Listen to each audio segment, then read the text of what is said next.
Hello everybody, this is Mr. Moxie with your point of view walkthrough of the reading section for the SAT.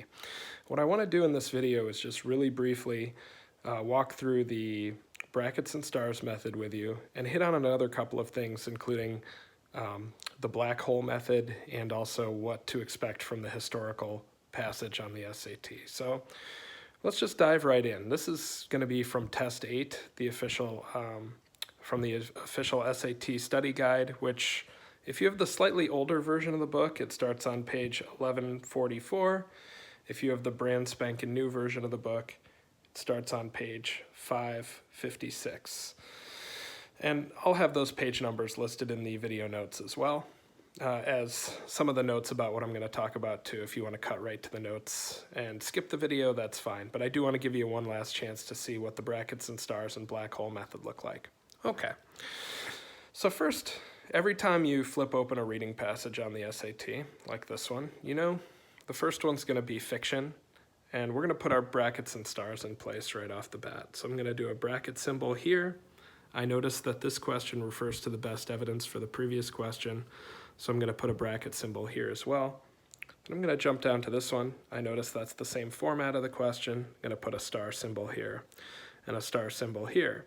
Now I want to review briefly with you the passcode passphrase method, where basically we can do two of these at the same time. So we're going to look at these lines 24, 35, my father, children, the bookseller, content. So it's 24, 35, my father, children,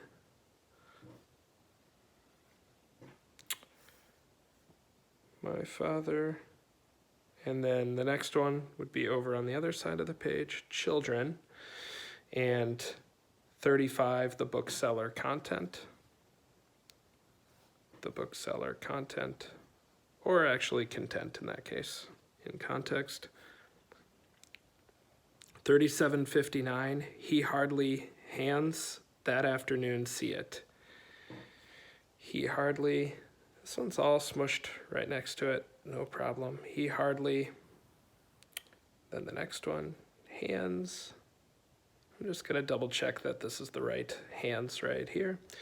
And it is. And then that afternoon, see it, starting at 59.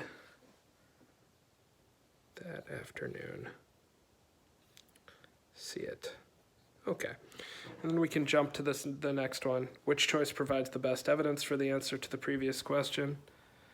38:48, when left, it was full. 38:48. 38:48. It looks like star would go here. When left. I'm gonna have to readjust the book here because I'm trying to hold my phone at the same time. And it's not going so well. When left. And then the next one, 48, should be it was full.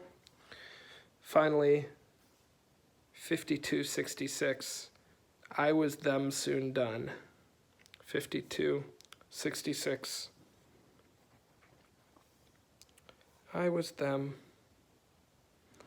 The next one's 66, which is soon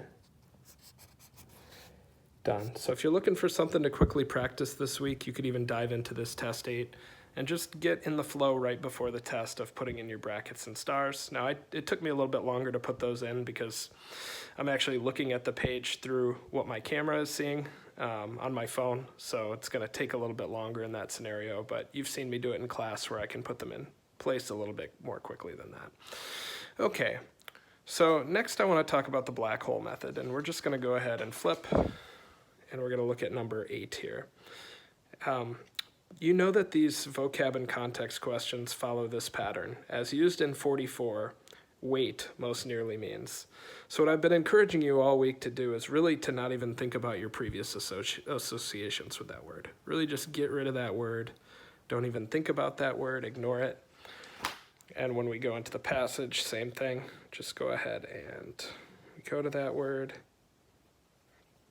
go ahead and try to rid yourself of any previous associations of that word. That's why it's called the black hole method. You basically just turn it into just a void, okay?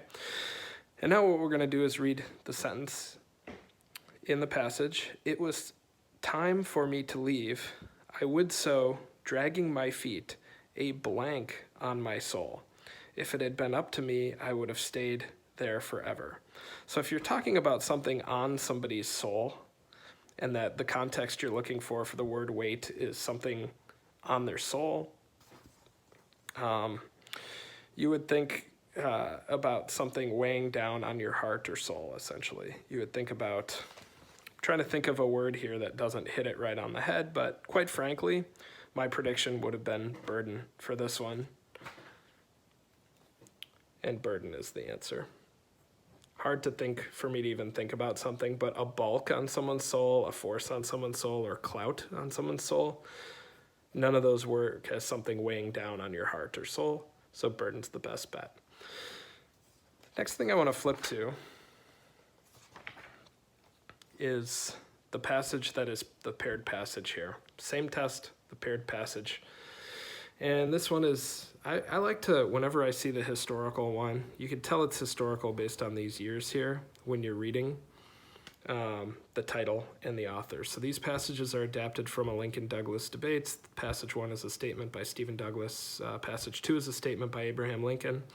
Douglas and Lincoln engaged in a series of debates while competing for a U.S. Senate seat in 1858. So a couple of things to think about when it comes to the historical passage. You really do want to read this well and think about what you know from American history about this time. So you know from American history that it was the later 1800s that the Civil War happened, the 1860s, and the abolition of slavery towards the late 1860s. So if it's something in this like mid-1800 stretch and it's about slavery, then we know it's pre-freeing the slaves, so it's going to be a debate about whether or not slaves should be free or how that process should happen legislatively. If it's something about women's rights, if the passage is about the rights of women, if it's from the 1700s, we know that, I'll just make some notes here. If it's from the 1700s and it's about women's rights, we know from the late 1700s, it's going to be something about women's right to education. Okay, it's going to be about, sorry, again, my handwriting's pretty trash here, but I'm looking through the view of my camera here. So women's right to get an education, basic legal rights, like the right to stand in front of a courtroom. So if it's from the late 1700s, like the Mary Wollstonecraft one in the book, you can't expect it to be talking about women having the same jobs as men. Might not even be talking about women's right to vote at that point. Then when you get into the mid-1800s, if it's about women's rights, it's going to be about the suffrage movement, which is the right to vote, okay? And the women's right to vote eventually landed right around 1919, 1920. And so anything beyond that point for women's rights is going to be more about equal rights in the workshop and continued, not in the workshop, in the workplace, I meant to say. And also just furthering their equality in all aspects of life. That'll be like more mid-1900s. So you want to kind of keep these time frames in mind. And then the other topics that might be covered are like U.S. Constitution. So thinking back to different time frames, and maybe even if you want to do a deep dive on this on your own, looking back through some historical timelines of U.S. history, and just thinking through some of the major rights to freedom. So I'm going to go ahead and find a link to one of those that I can find on the internet and include it in the notes here, because thinking ahead on the historical and anticipating the sorts of topics can really give you a leg up as far as identifying when you see the year of what sorts of issues were going on in the United States and in the world during that time. So just to recap, because I wanted to keep this video up to under 10 minutes and we're getting pretty close here. Putting your brackets and stars in place 2 at a time using the passcode passphrase method. You can use that for each individual passage. When you get to the historical, check out your year and try to do a quick where are we now as far as history.